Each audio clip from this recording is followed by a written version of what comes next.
I'm really honored to be here with Mark Serreze and Jeff Goodell. I mean, I think it's really interesting to read through both their books. I mean, the whole question of the waters will come has been a major focus of Jeff Goodell's work on climate. You know, the question of the brave new Arctic alludes to not just what's happening in the Arctic in terms of the climate itself, but also the geopolitics of it. So, yeah, to me, when I was thinking of this session and the conversation, I was reminded of a joke by an old friend from the Energy and Resources Group who used to say, politicians don't move where they see the light. They move where they feel the heat. And I think we're all going to be feeling the heat, and hopefully some of the politics will move in that case. But I thought I'd just kick it off by saying, why are we interested in this? Why have people come into the question of the Arctic, the question of climate? What brought three very different people? Mark from a purely scientific perspective originally, Jeff from a journalistic perspective, and me coming out of a policy applied set of things and sort of saying, what do we do with climate information? How do we work with cities? And a lot of our work has been working directly with cities across South and Southeast Asia. So, Mark, what kicked you into this?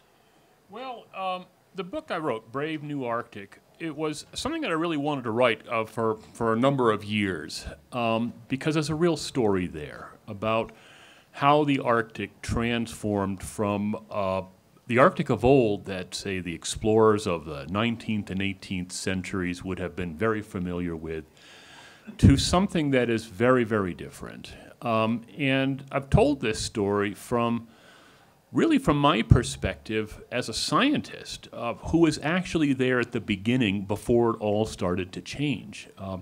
We'd known for a long time that as climate change takes hold, it's in the Arctic where you'd see it first. The Arctic is where you'd see it most pronounced. But when I was starting out work there in the early 1980s, we weren't seeing this change. We were waiting for it. I was actually a bit of a skeptic for many years in terms of what was going to be happening to the Arctic. We knew it was going to change, but had we seen it yet?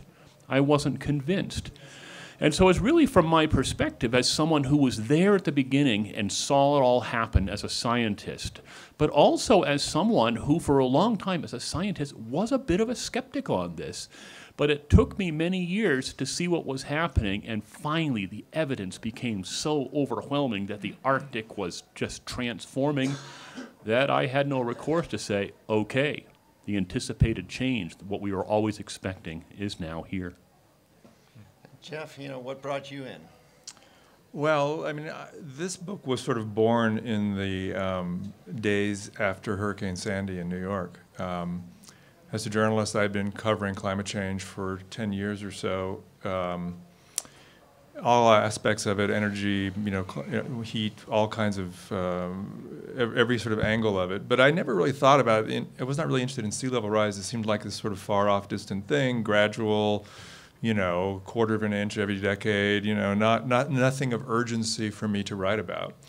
And then after Hurricane Sandy hit New York, I wasn't in the city those particular days, but I went down there shortly after, and there were still people hauling the soggy furniture out of their homes on the Lower East Side, and the cars still looked like aquariums, and you really got this sense of what water could do to a city, even a big city like New York, how vulnerable it is. And I called a friend of mine who's a scientist at Columbia, and we were talking about this, and he said, well, one way to think about what happened in New York is as a kind of dress rehearsal for sea level rise. And I said, well, what do you mean? And he said, well, the high-end projections for sea level rise are like 9 feet at the end of the century, and we had about 9 feet of water coming into lower Manhattan. So imagine that 9 feet of water comes in, but it doesn't ever go out. And that's what sea level rise, that's what 9 feet of water in Manhattan would look like. And I was like, wow, that's a pretty interesting idea. And he said, well, you really want to blow your mind, go have that same thought experiment in Miami. And I was like, why? And he said, go and you'll see. And I went to Miami, and I went during king tides, which are the high tides every year in November, where the water comes in particularly high. And I was there within 24 hours. It was very clear to me that if you take sea level rise and climate change at all seriously, Miami's doomed. It was just very obvious. You know, I was in 2 feet of water in parts of Miami Beach just on a regular high tide. You have entire South Florida is like a pancake, as you know. Many of you, I'm sure, have been there. You have a lot of really expensive real estate built right on the water, and then you have it all on a kind of a particular kind of limestone that's very porous. So it's basically built on flat Swiss cheese, and you can't build walls and defensive things the way you can in other places because the water will just come up on the other side. So basically, I wrote a story for Rolling Stone after a couple of months of reporting with the very subtle title, Goodbye Miami, about the challenges that Miami faces in the future with sea level rise. And that article got a lot of attention. Especially from Miami realtors and developers. They were not thrilled with me. I always tell my kids that if I end up in a ditch in my car and the investigation shows the brake lines were cut, sort of a Karen Silkwood thing, to look to the Miami Realtor Association first. But that made me think about, well, what are the implications of sea level rise around the world? And what are other cities doing? And how are other cities preparing? And what are the economic and political implications? So I spent 3 years traveling around the world looking into that. I went to the Marshall Islands. I went to the Netherlands. I went to Africa, New York, of course, Norfolk, talked to the military. And that was sort of how my book was born. That sounds an interesting personal trajectory. I mean, my own personal trajectory is I'd been working on water things in India, leading the groundwater review there, and then realizing that a lot of what we were seeing was increased variability, and groundwater was the primary buffer, but we were pumping it out at rates that would never last. And so beginning to see, the political dynamics of that, because, I think everybody here knows that water is a bipolar molecule. But when I think of water as a bipolar molecule, I think of it as something that flows uphill towards money when there's too little of it and downhill away from money when there's too much of it. And so, that dynamic beginning to play out in that region and seeing it in places, here with Sandy and Irene, other areas, and really beginning to think about, how does this relate globally? And knowing that we were telling stories about it locally, but the dynamics were happening in places like the Arctic. And so kicking it back to, what was it like there, in the early part? You have some pictures of Ellesmere maybe pop up. Well, sure. When I was there, again, the Arctic was kind of that Arctic of old. And I went up there in May of 1982. I was a young undergraduate, just about to graduate, didn't know what I was going to do with my life, and I had this opportunity to go up there and be a field assistant for a very well-known climate scientist.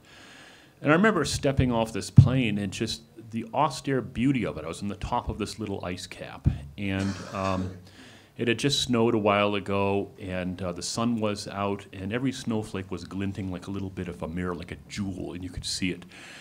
And a very rare, clear day. And the one thing I remember after the Twin Otter airplane roared off and left us there for 3 months was the absolute silence. It's very, very hard to find a place today where you can experience that. The old cliche, I avoid them like the plague, but that the silence is deafening. And it was like that. So I spent 3 months on this little ice cap. That was my first experience. And the thing is, those two ice caps, the little ice cap I was on back then, back in 1982, it's gone. It's gone. There's a little patch left, about the size of a couple of football fields right now. But to think that something so permanent like that, an ice cap, supposed to be permanent, isn't. That's when the issue of climate change really hit home to me, because then it became personal. Yeah, and what made it personal for you? Partly that experience with Sandy. Well, I mean, I think climate change is personal for us all in different kinds of ways. People always ask me, because I've been writing about climate change for, almost 20 years now, and why I don't get kind of bummed out about it, right? And I really see it as the sort of great story of our time. This question of how we're going to reinvent our energy system, how we're going to deal with these changes that are not far off in the future, but are happening in real time right now, as we've all seen, as we're all beginning to understand intuitively with the wildfires and the changes, the breaking of the heat records, and the Arctic is obviously the clearest place where this is visible. But for me, especially with this book, the challenge was drawing what Mark talks about and has written about so wonderfully in the Arctic, and making the connection to, the $10 million condo in Miami Beach and the working class guy in Hialeah who has no idea that this Arctic is melting away, and it's not about polar bears. I feel bad for the polar bears, and polar bears are important, and I'm not dissing polar bears. But it's also really consequential to all of us in not just in Miami. What happens in the Arctic will impact our weather, is already impacting our weather to degrees that scientists are still working on. And I think for me, this question of this sort of connecting the dots in the larger story of what we're doing to our world, and drawing the implications not just to polar bears, but to the value of your house, to the health of your children, to these things everyday things that we care about all the time, are all very much connected to how we create energy and what the consequences of that energy is. Yeah, I mean, how do you see it as what you're watching in the Arctic is translating back to here? Yeah, well, in many ways. I mean, what happens in the Arctic does not stay there. Let's think about environmental issues. Obviously, something like sea level rise. The Greenland ice sheets, one of our planet's two ice sheets, the other is the Antarctic ice sheet, is losing mass. It's melting down, and it's a major player in sea level rise right now, as are other Arctic glaciers and ice caps, and that's going to continue. That's just one example. Another one has already been alluded to. Does a strongly warming Arctic, which is what's happening right now, actually influence weather patterns all the way down here? It's actually a very controversial thing. You've got all kinds of scientists looking at this problem. Basically, the issue here is that the reason how the weather machine works is that the sun shines more directly in the lower latitudes than in the higher latitudes. Sets up a big temperature gradient in the atmosphere, sets up a big pressure gradient in the atmosphere. And what the weather machine is always trying to do is transport energy from the lower to the higher latitudes. Well, we're warming up the Arctic very, very strongly. The weather machine has to respond to that. The question is, how is it doing that? How is it affecting our weather down here? And there's very good evidence that there is, but it's very controversial. Another big one out there is something we call a permafrost carbon feedback. The issue here is that underneath Arctic land there's a lot of permafrost, mostly permafrost, and a lot of that has all kinds of carbon in it, frozen peatlands, things like that. As we warm up the Arctic, that permafrost starts to thaw, the little critters in the soil become active, the microbes, what do they breathe out? Carbon dioxide, methane, adding to the atmospheric load of these gases. Questions out there, when does that kick in? How big is it going to be? These are some of the big unknowns we have out there. Eh? So those are just several of the reasons why what happens up there does not stay up there, which is why we should think about the Arctic. And the other one is geopolitics. Nowhere on the planet, I think, do we see the issues of climate change and geopolitics be more closely intertwined than in the Arctic. Oil, natural gas resources in the Arctic becoming more accessible because we're losing the sea ice and you can go drill at the ocean bottom. There's an irony there, but if prices are right, people are going to do that, and the Russians are already all over this. Who owns the Arctic? Shipping lanes now opening. Maersk just sent their first container ship through the Arctic. Last 2 summers, not this one. Crystal Serenity, huge cruise ship, went through the Northwest Passage with its moneyed tours. You can have like $40,000 you could have gone, I guess. But, well, the Northwest Passage, it was conquered back in the early 1900s by Roald Amundsen. It took him 2.5 years to get through the ice-choked waters. Crystal Serenity went through there in a week, right? And so it's, again, climate change and politics becoming intertwined. So these are among the many reasons why what happens up there does not stay up there and why we should really care about the Arctic. Yeah. I think that's a really concise sort of perspective on the Arctic itself. But to me, the question, obviously climate change and politics, that cuts across all sorts of other arenas, from our belief in science to what's happening in other regions. And, you know, Jeff, when you look at that, you know, where would you see out of your work on sea level rise and things like that as the real intersection with a lot of the big political debates of the day? Well, you know, there's the large political debate about cutting carbon emissions, right, which is the big picture, and in any kind of thinking about climate change, what we need to do most urgently, because it is burning fossil fuels and putting CO2 into the atmosphere that is causing our climate to warm up. And so the very first job one is to try to reduce those emissions. And we've been saying that exact same thing for about 35 years now. And if you look at the trajectory of CO2 in the atmosphere, and it's doing just like this. There's not even any little bumps. It's just going up and up and up. So we're doing a really, really bad job, despite conferences like this, despite people like me and Mark and Marcus and all of you who are aware of this and think about this. When you look at it in the bigger picture of what's happening in the world, we're totally failing to address the fundamental problem here. And so we're heating up our planet, and I called my book The Water Will Come, not The Water Will Come unless we all put solar panels on our roofs and sell our SUVs and ride skateboards to work. It's going to happen. We've already heated up the ocean enough. There is, depending on, you know, which modeling you think about, but, you know, 10 feet or more of sea level rise baked into the system already, no matter what we do. If we cut emissions to zero tomorrow, we're still going to have significant sea level rise over time. So I think one of the big questions now is not only how do we, you know, radically and rapidly cut carbon emissions, which is job one, but while we're on the same track as that, start thinking about how to live in a different world. These changes are coming. Places like Miami understand that very well. They're seeing it in real time. Places like Norfolk, places on the Carolina coast where we've seen all this, you know, obviously with Hurricane Florence, people on the Outer Banks.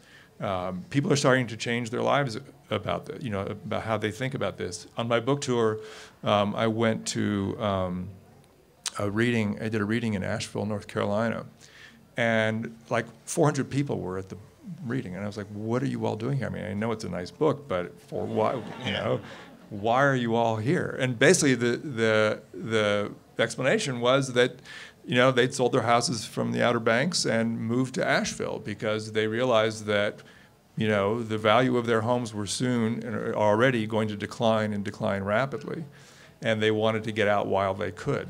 And I think that you were starting to see this kind of adjustment going on in a lot of coastal cities, where people are understanding that this climate thing is real, that these higher tides that they're seeing are not going to be, it's not like a surge that goes away. It is going to be, you know, rising over time. And the question is how high and how fast, but I think a lot of people are beginning to leave or think about leaving. And that has huge economic consequences for coastal cities. I know in places like Miami especially, but that's every other place is more or less the same. You know, once people start to retreating off the coastlines, you start property values start going down, tax revenues start going down, becomes a kind of downward spiral, especially because it's just at a time when cities and counties and states need to be spending more money for various kinds of storm protection, for better stormwater drainage, for pumps, for all the kinds of things that can help them deal with these higher and higher tides. So it becomes a really, really scary and difficult situation for these coastal cities. And, you know, it's long before there's sharks swimming through the lobby of the Hilton Hotel. I mean, this is already happening, and it's going to just accelerate in the next decade. So it's just another way that literally what's happening in the Arctic is playing out in real time in coastal real estate markets. And I think that for our, you know, for thinking about how to deal with this politically, it's a very difficult thing because local politicians and developers want to keep doing things as they've been always doing them. They don't want to change and raise buildings, and a lot of implications for where airports are and things like that. So from the sea level rise point of view, the political sort of hotspot right now is in adaptation and how you change how we are going to be living and building in coastal cities to make them more resilient to this water that's coming up. And what do you do about people who are living in low-lying, frequently flooding areas, and how do you get them out? And what are the kind of political strategies of what people call managed retreat? How do we encourage people to move out of areas? And that's a whole other conversation. But you know, you've just hit my sources of optimism and pessimism pretty well.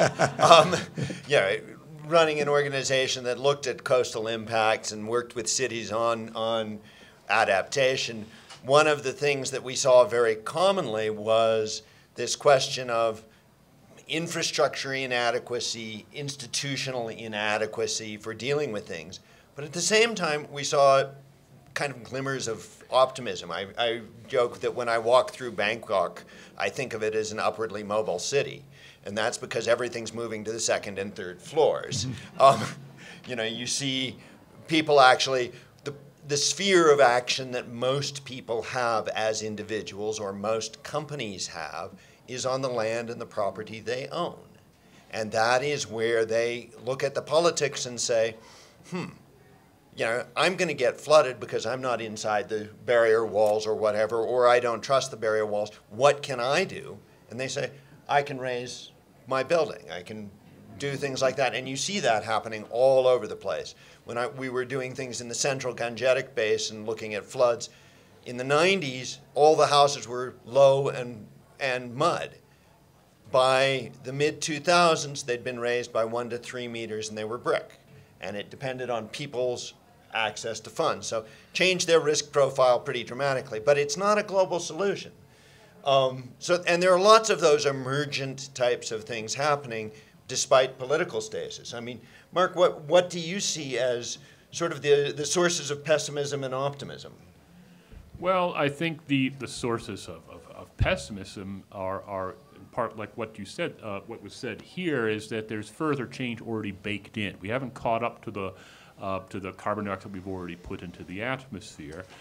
And we really, as a global society, haven't shown much of an initiative, or at least here in the U.S., on reducing our carbon emissions.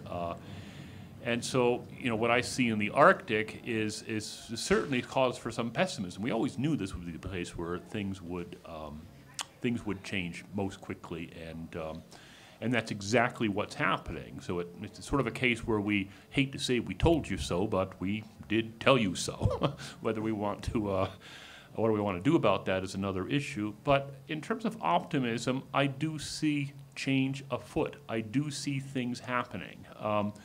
If you look around here in Colorado or elsewhere, where renewables are now becoming very competitive. We used to use incandescent light bulbs, and now we gave those. We went to compact fluorescence, and now we've gone to LEDs. These are small little things. Yes, okay, it's a small drop in the bucket. But I think these things are very, very important because they start to change how we think about energy and how we think about energy use. If we're going to beat this, okay, we've got to change our mindset. And so I think there's a lot of optimism out there, but as I say, the window of opportunity is closing here, right? In terms of being able to take action, mitigate this before it gets too bad. So there is a window there, but we've got to take advantage of it. Yeah. Yeah, on that, go ahead. Well, I mean, I just wanted to underscore that. I mean, as Mark, as you know better than anyone, you know, it's often, you know, the clean energy revolution is often compared to putting a man on the moon or something like that. If we can muster the national, you know, will and the technology and the sort of thinking to put a person on, you know, to do what we did to put a person on the moon, well, we can do that with energy, and we can reinvent our energy system and all that. And I think that that's a really flawed analogy for two reasons. One is that when we were building a rocket and trying to put a man on the moon, there was not a sort of anti-rocket lobby trying to tell us that this rocket's going to blow up and all that kind of thing, right? So there was not the fossil fuel lobby, you know, going against it. And also the thing that analogy fails to capture, and that Mark was talking about, but I would want to underscore, is that this is really a race against time. I mean, you know, the more CO2 we put in the atmosphere, it stays up there for a very long time. And so we're, excuse me, front-loading all of these changes. And, you know, I grew up in California in the 70s. I remember air pollution there. You know, I remember coming to Colorado and seeing the air pollution in Denver too. I mean, you know, air pollution was a real, still is in many places, but for me, in my experience, it was my first awakening to, you know, environmental problems. It's like, why is the sky yellow? You know, that was like a problem. I could see that, right? And that was a problem that we as a nation and globally, you know, to better and worse degrees, figured out. And we looked at it and we thought, oh, well, the problem is, you know, we're going to put catalytic converters, or the solution is we're going to put catalytic converters on cars, we're going to pass the Clean Air Act, we're going to put scrubbers on coal plants, all these kinds of things. And we cleaned up the air. When I go back to the Bay Area now, it's way better. And it's way better around here too, I'm sure. But CO2 is not like that. CO2 is not like you just like put a catalytic converter on your car for CO2 and we solve the problem and it all falls out of the air the way air pollution does. It stays up there for hundreds and parts of it for thousands of years. So we're creating this future climate right now, and that's really worrisome. That's what's scary to me. And I have 3 kids, and you know, I write for Rolling Stone. My kids are often saying, "Well, why aren't you interviewing Drake?" You know, I mean. And I say, well, Drake is cool, but I really want to write about something that I feel like, you know, I'm a journalist, and if I'm going to spend my life being underpaid and working really hard, I want to do it for something that I find a lot of meaning in. And as much as I love Drake, I don't find that quite as satisfying as trying to articulate these issues for especially for a younger audience. But I think that some of these fundamental dynamics are really important to grasp in this story. I mean, to me, and then I'll kick this over to you, Mark, sort of, you know, I see a lot of the solutions and the optimism in it is it's 1,001% solutions. There's no big magic bullet in this, but that there are a lot of emerging responses. I feel it's completely disingenuous the way many governments that have been involved in sort of climate adaptation programs sort of put it in relation to the Millennium Development Goals that will solve poverty, will solve all water access, and there won't be anybody hurt. I don't see any way getting out of this without people being hurt and without the big political dynamics of power, money, wealth coming into that play. So I think that's a nexus we have to address. But there are all sorts of things that are not rocket science, not high cost, that people are doing and that make a huge difference. So that's my source of optimism on it. You know, Mark? Well, I think also we have to be pragmatic about all of this. Look, everything in this room is, aside from maybe our biological selves, is directly or indirectly tied to fossil fuels. Everything from the light bulbs to the lights to the microphones to the sound system here is built indirectly on or directly on fossil fuel industry. Most of you people probably drove cars here, right? And so unless you say you came here and lived your life on a horse and buggy held together by organically grown hemp twine, say, which is legal now, you know, you're all part of it. All of us are complicit in this, every one of us, right?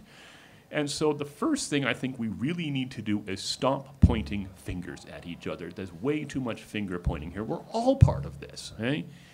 And so if we're all part of this, we all have a responsibility to be part of the solution. We can all do it in our own little ways, right?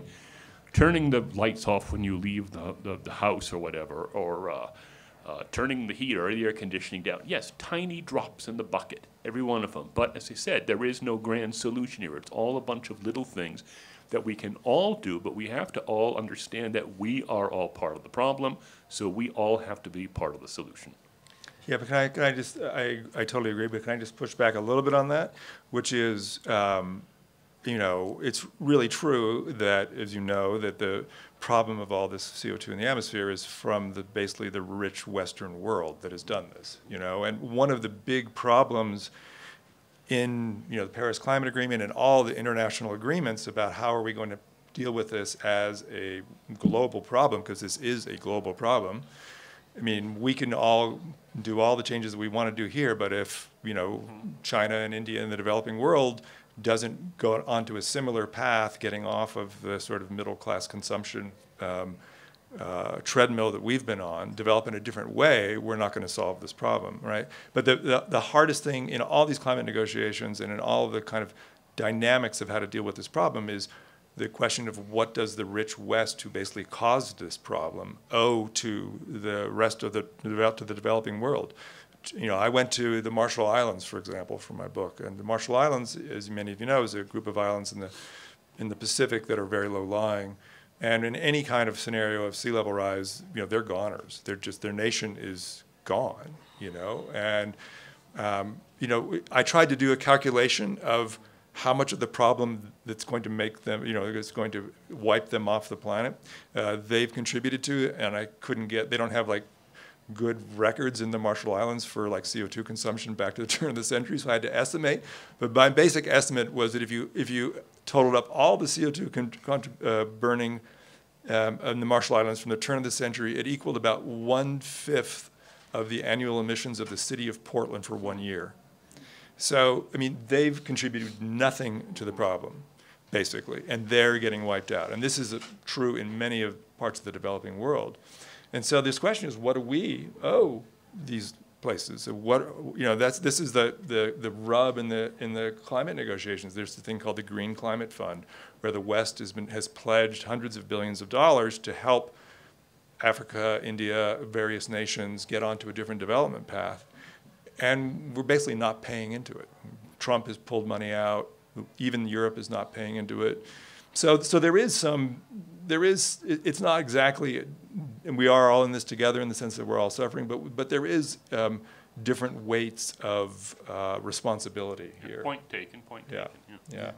I think when you look at that and the question of the different weights of responsibility, the different carbon intensity, and the clear politics right here around it, whether it's around the question of people's belief in science, and I often kind of say, well, if you use a cell phone and you believe in the scientific method that created the cell phone, why not believe in climate change? It's the same scientific method.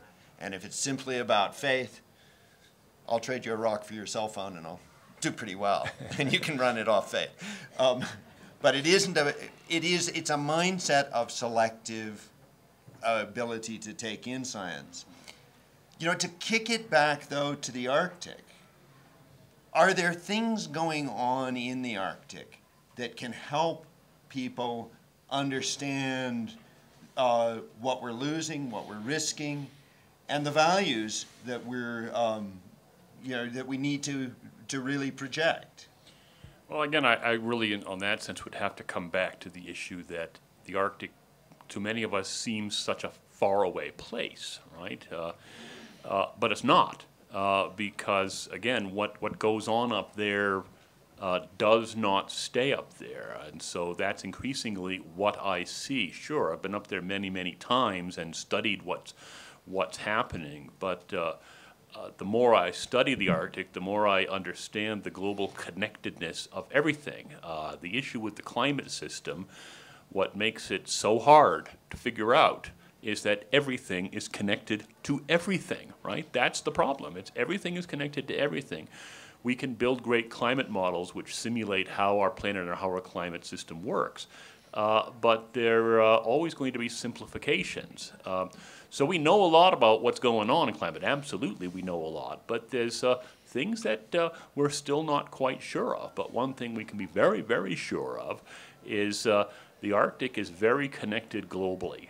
So again, what happens up there, whether it be issues of shrinking Greenland ice sheet on sea level rise, that we're losing the whiteness of our planet because we're losing the snow and ice, means that that very refrigerator effect of the Arctic, in other words, that it reflects most of the sun's energy back out to space because it's very white, you're losing that whiteness. That has a global impact. So again, it's that global connectedness, I think, which is the thing that I really think about these days.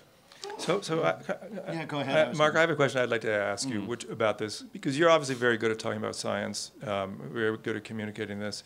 I think about this obviously a lot too as a journalist, trying to tell stories about this. And it's interesting, I mentioned polar bears earlier, and it just anecdotally at a lot of science conferences and things just in the kind of atmosphere in the last few months. I've had a lot of people like saying this is not about polar bears, this is not about polar bears, kind of dissing the whole polar bear thing.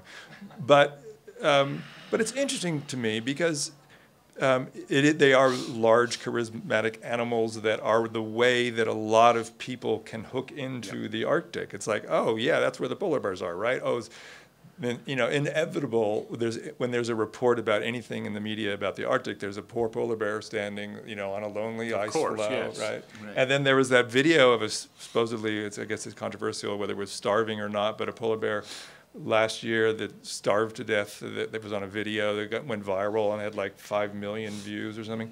So I'm curious how you think about the utility as a communication device of our concern about polar bears and the sort of emblematic quality of them. Well, I certainly think it has value because, the polar bear is kind of that iconic symbol of the Arctic. We're all familiar with the image of a polar bear standing on a shrinking ice floe or something like that. Images really are important, I think, because if that's what can resonate with people, great. I think that's great. Okay, things that resonate with me are something like I see a chart of declining sea ice extent with an X and a Y axis, and we're concerned about the units on it, or something like that. Or I see a mathematical equation about how the albedo of the Arctic is decreasing and its feedback on climate. As a scientist, it's easy for me to focus on these things. Okay, but not everyone's a scientist out there, right? So these images, I think, are very, very, very powerful, and so I think it is unwise for anyone, especially scientists, to dismiss these. Mm-hmm. Yeah. No, I completely agree with that. I think that having something that makes it tangible. One of the things, Jeff and I met at a conference on keeping history above water last year, which was held in Annapolis. And I think one of the things that I found very powerful there is that they were talking about a lot of the coastal cities and their history and the question of Charleston and the areas that are going to be there and what people have done, because they jacked up a whole city block in Charleston. They had a whole brick hotel that went up, I think, 9 feet while keeping the hotel open. 1,500 people moving jacks, single ones. And that was connecting, the sense of history was connecting a lot of people who would not otherwise be at all interested in the climate stuff. So I think that there are elements like that I find. I think we should keep some time for some questions from people. But before doing that, I just wanted to ask both of you, or each of you, first Jeff, are there big things that are on your radar screen that we haven't talked about here that you really think of in this climate equation, with the Arctic or otherwise? Well, I think the big thing that, I think I'm thinking about a lot, and I think that is not appreciated deeply enough is the way that climate change is going to displace people. And we talked about people moving away from coastlines, but I'm talking about big displacement. I'm talking about what happens as sea level comes up in Bangladesh and in Mumbai and places like that. What happens when you have, we already have seen the connection between drought and the war in the Middle East as we have more and more people moving around. We're at a politically right now, the metaphor of our time is walls. It's all about, it's not just Trump. Trump obviously is the, standard bearer. Yeah, it's his favorite toy. But in Europe too, we're seeing even progressive places like, Denmark and Sweden and places like that have been very tolerant, all of a sudden putting up barriers and boundaries. And as our world changes, we were talking about heat waves in the summer in Pakistan and how it's going to be unlivable in the summer in places unless you have air conditioning, and of course a lot of people don't. So as our climate changes, whether it's sea level rise or heat or drought or fires or all these things, it's going to put a lot of more people on the move. And it's putting a lot more people on the move at a time when we are politically not welcoming people on the move. And the large political motion right now is to grab the stuff for yourself and to say, okay, I got to keep mine because there's all these strangers coming in. So for me, the biggest kind of concern about all this is how this will play out, what the political implications of this are in respect to war, in respect to just the sort of movement of politics in the U.S. and in the world. And, I think it's a very, very complicated and difficult problem that we're just beginning to see, to see the dynamics of playing out right now. Well, one thing I'm very concerned about myself as a scientist is what I see as not enough science literacy in our nation and elsewhere. Not all of us are going to be climate scientists or something like that, but there's a basic level of knowledge that I don't think we're seeing taught in schools and things like that, and that is not at all helpful. And what I also see is that the role of the scientist needs to change. The time when a scientist would sit in their ivory towers or things like this doing their experiments and writing their papers, I think is very much over. I think the scientist has a very, very important role now to try and be that communicator, get the scientific issues across. And some people say, well, you can't really get the science across without, say, dumbing it down or something like that. And that's simply not true. That's simply not true in my experience. But I think we have a problem with our science literacy that we've got to get a handle on if we're going to beat this. But I also see that the role of the scientist must change. Right. As a friend of mine was on a flight once, and the person in the next seat asked her, about her dissertation, and they'd been talking, and he realized she was finishing her PhD, and she asked, and she dove into it, and at the end of it, he said, that must have been of great interest to another emu. And I think, that's pretty cruel. It's pretty cruel. Yeah. But that question of the communications, and I mean, to me, when I think of the same thing, my source of optimism is the innovations we don't see. That there are 1,000,001 things happening. It's connected with science literacy. It's also connected with honesty around the difficult political and other dimensions, whether it be wealth transfers, whether it be migration and cultural relations.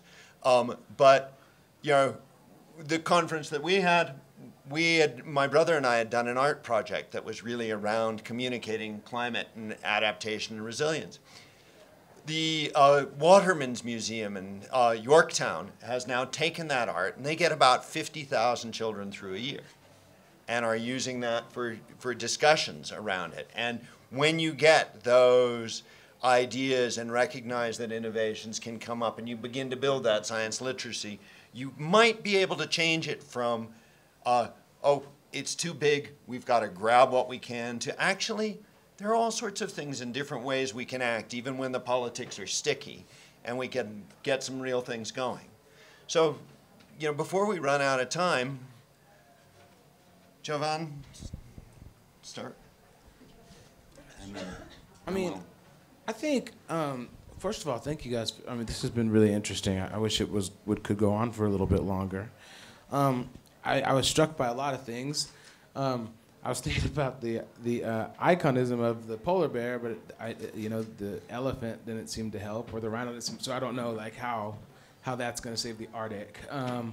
What I think about is sort of a wrestling of priorities as humanity, and I don't see how environmental justice is going to leapfrog social justice or the struggles that we're battling as humans. How can you get tensions of police brutality in a certain area for people to see the big picture of science when they can't see past what's impacting them? And I think that's really the main struggle.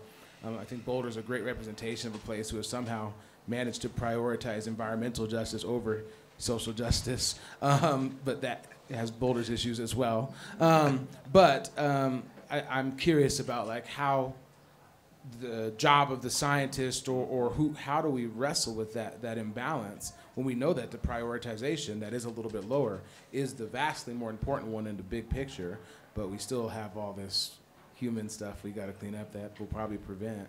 I'll let you start with that. Three white guys have a great response. Well, first, I would say that you're kind of making a little bit of different. You have the environmental justice box and the social justice box, and I would say that they're connected. It's not like they're different. Environmental justice and social justice are very much tied together.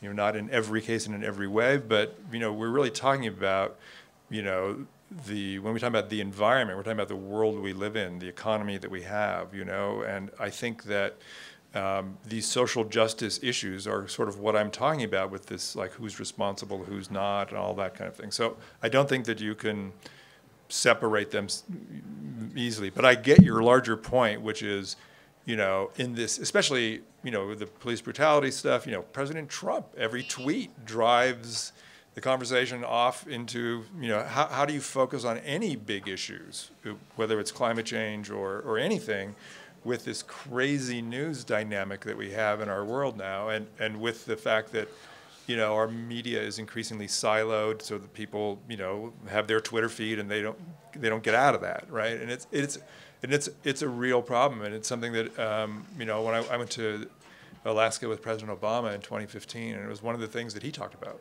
is the difficulty of, finding the sort of headspace in our public world, in the public sphere and the media, to talk about these kinds of things. And I don't think that there's I write for Rolling Stone. The only reason I can write, I wrote, a 10,000 word story about Chinese climate diplomacy, and trust me, nobody bought Rolling Stone to read a 10,000 word story about Chinese climate diplomacy. But our publisher, we believe that it's a really important story to tell, and so they'll do things like go over there and go, just don't spend too much on hotels, go sleep in the streets, but give us a great story. So in the media, there's some sense of responsibility of the news and things like that. But it's a really difficult question. It really is. Yeah. And I think there's a role of the scientist again. I mean, too many scientists, they live the sheltered lives, right? And they live in Boulder, right, 10 square miles surrounded by reality. I mean, we're a center of climate science here. But I think more of us need to get out there into the real world because people think differently in other areas of the planet. For example, a while ago, I did late night talk show radio on AM. I was talking with truck drivers at midnight or something like that, and boy, people have very, very, very different views on things, and I think we have to, as scientists, understand that, and we need to be able to frame our conversations, frame our discussions in ways that recognizes that we don't think like everyone doesn't think like they do in Boulder. We seem to have a lot of questions, so maybe we'll take a couple and answer them together. That sounds good. As one of the possible things to contribute to a solution, what do you think about a tax or fee on all fossil fuels that would produce carbon dioxide imposed? A national fee. I know there are some state initiatives, but what is your feeling about a tax that I would see possibly jump-starting more interest in other kinds of fuels, sustainable fuels? All I can say is that I would certainly support it. We seem to misunderstand. We need to understand a little bit more sometimes that no one wants to see tax dollars wasted. But the thing about taxes is they buy us civilization, right? And I think that's very important. So I would certainly be in support of something like this.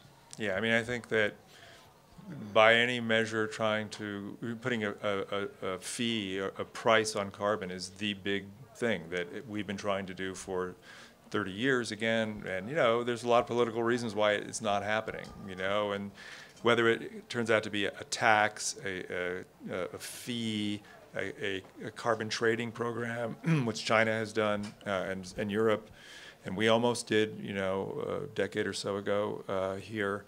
who knows? But you know, the fossil fuel lobbies worked very hard against that, and I mean, I think it's inevitable.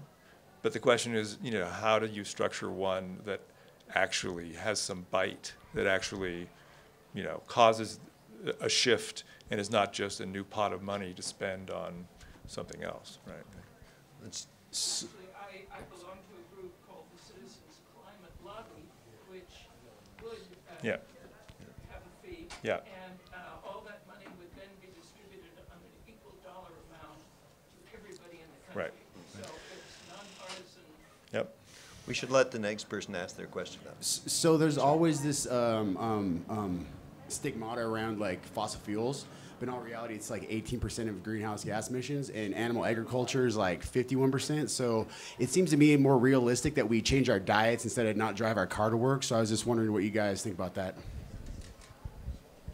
I don't think those numbers are right. No. Yeah. I think that, I don't know what the exact agricultural number is, but I don't think those numbers are right. I mean, the fossil fuels are the central problem, no question about it. The vast majority of the CO2 comes from burning fossil fuels. Meat, I know meat is 16%, you know, agriculture related to meat production and things.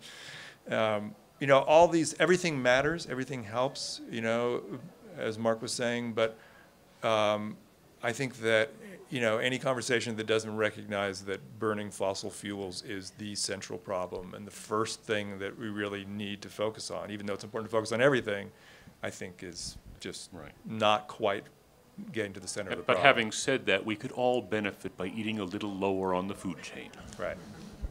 Right, and I would agree, and also recognizing that the fossil fuel basis of agriculture is a big consumption, particularly the high-intensity stuff, and when you're taking it to, when you're using agriculture then to feed livestock, that then you have a multiplier effect on that. So. Hi, we're facing the existential threat of fracking here in Boulder, and I'm wondering, I'm reading a book called The Deep Green Resistance, and that book says that this is a radical thing, it's going to take radical measures. Do you guys think that the problem is really capitalism at the end of the day?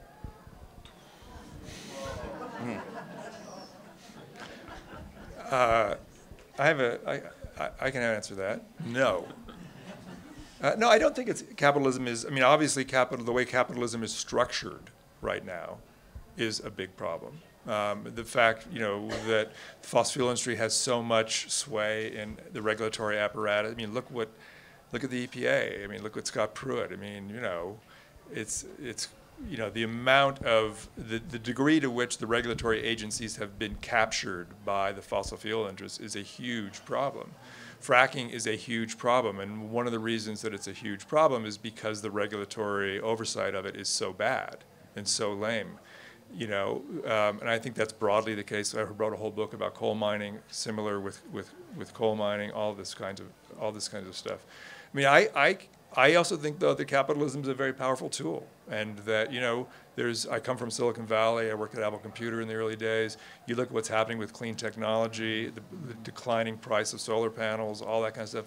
Even with all of the sort of subsidies and everything that goes to the fossil fuel industry, you know, there's still, you know, amazing possibilities that are happening, and that's being driven by capitalism and investment. So I'm much more of the, you know, we need to get the rules right, and that the problem is more broadly democracy and the way that our funding for candidates and PAC money and all that influences our political system than I am to say the problem is capitalism itself. If you look at all the windmills out on the plains, someone's making money on that, right? Yeah.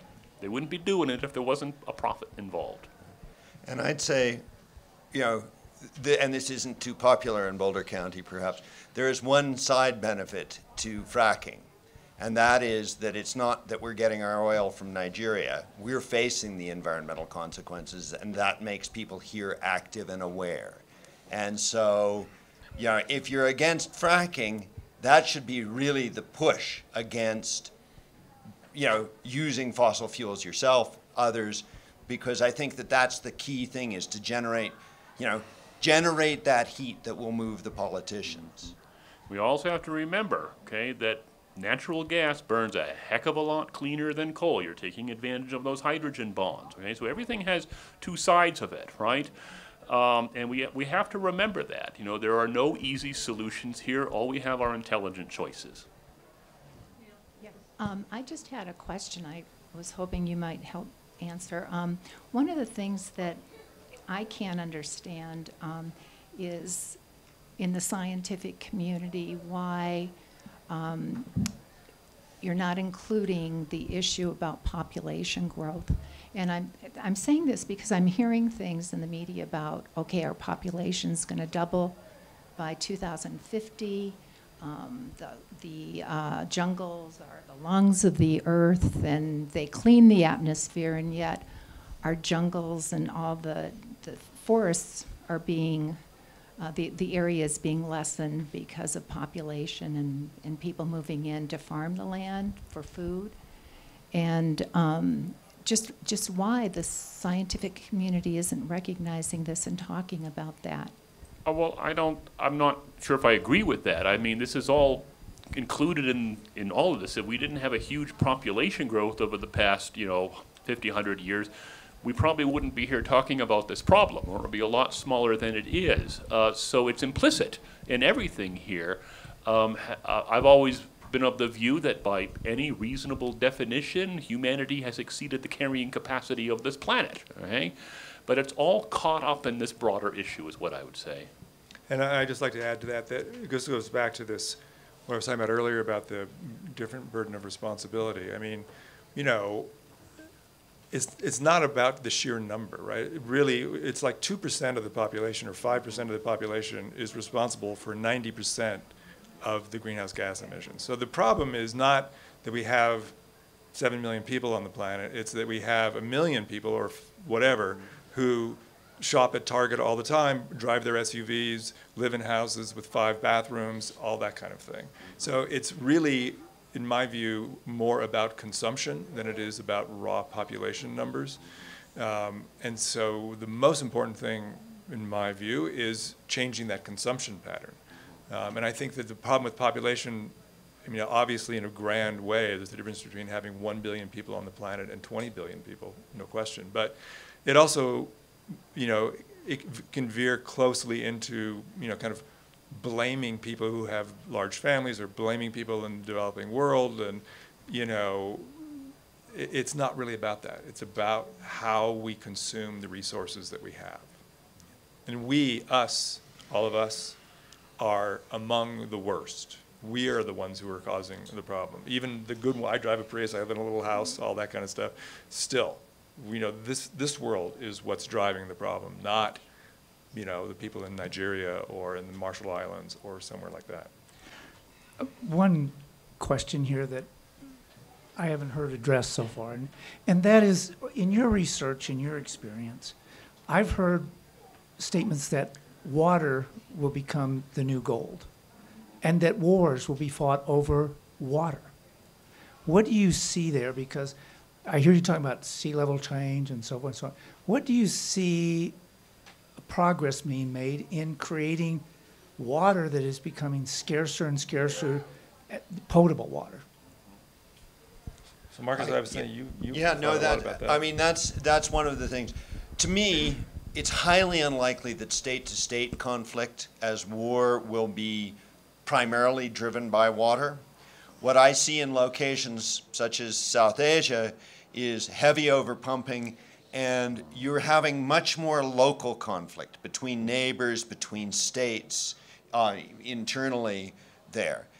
And it's also about, the old joke is if you've got a water problem, pour water on it and it goes away. The issue is that people, import water, bring it to them where they can. And I remember giving a talk to the chief water minister in Yemen about the over-pumping in the Sana'a aquifer. He got the point. He got the largest drill rig in his department in his compound the next day.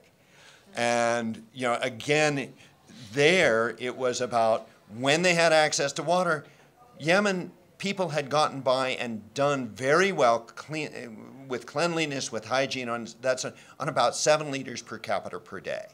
The minute it was piped, it went to 140 some gallons per day.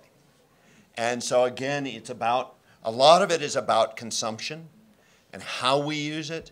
And it is about that differential about water flowing uphill towards money, and then you get the conflicts. Yeah, you think about right here in Colorado, it's something like, I think it's like 85% of water use, something like that, is agriculture, right? The rest of it is everything else, okay? So what is that telling us, right? Does it make sense to be irrigating cornfields in a semi-arid climate? I mean, these are among the questions that you've got out there. So in some ways, it's not the question of do you have enough water, right? It's a question of how you're using it. Oh, I'm so sorry we don't have time for any more questions. Great session. Thank you so much to Jeff, Marcus, and Mark. Thank you all. Thank you. Appreciate it.